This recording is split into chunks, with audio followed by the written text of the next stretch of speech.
In this video, we'll look at the speaking module of the Ielts test and the various components of the test.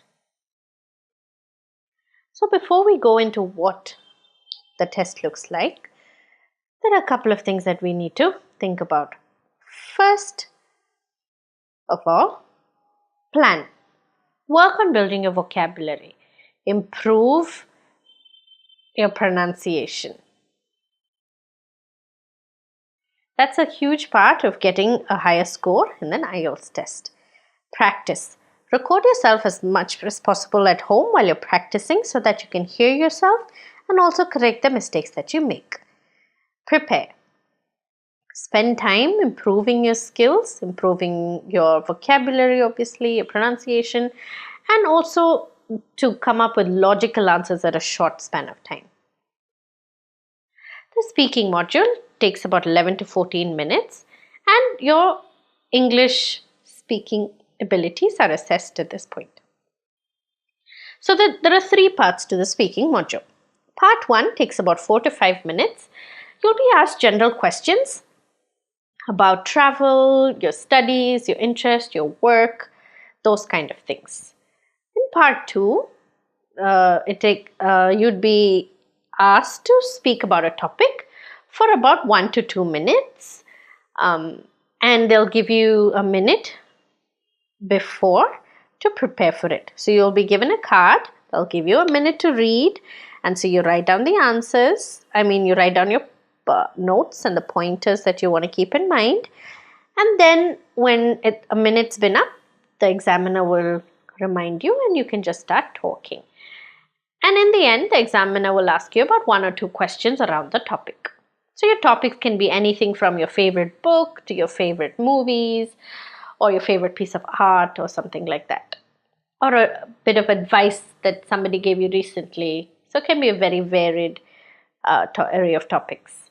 In part 3, you'll discuss a topic based on part 2. So it'll be based on your favorite book or something like that. And if you spoke about your favorite book in part 2, they might go off on a tangent talking about how if fiction books are better or non-fiction books are better, or novels, or which one's better, or are movies based on books any good? Those kind of questions. So that's what you'd look at part 2, and it takes about 4 to 5 minutes. So this is what your speaking test would look like. So the marking criteria for the speaking test is taken from the British Council website. And the first thing that they'd mark you on is your fluency and coherence. Is there a flow to your speech? Are you very natural about the way you speak? The second thing is your vocabulary, the kind of words that you use. The third thing is your grammatical range and accuracy, so that you can show a different array, you can showcase your grammatical range. And the last thing that they will assess you on is your pronunciation. Some of the helpful pointers for the speaking test are, the first thing that you need to bear in mind is that you need to talk as much as possible. Be fluent, be spontaneous.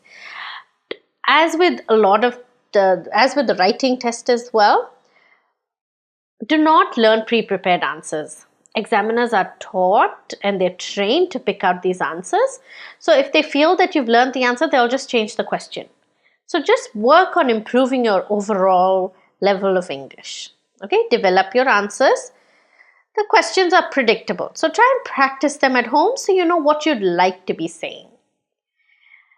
Do not be afraid to express your opinions. If you have an opinion about something, just talk about it. You will be assessed only on your ability to communicate, to speak English clearly, and also have a logical flow. They don't always assess you on the exact information. So you don't have to be 100% accurate if you're quoting a date or you've misquoted the name of something. That's totally fine. They mark you on your ability to communicate and speak. And finally, relax and be confident. That's the best advice that I can give you to ace the speaking test.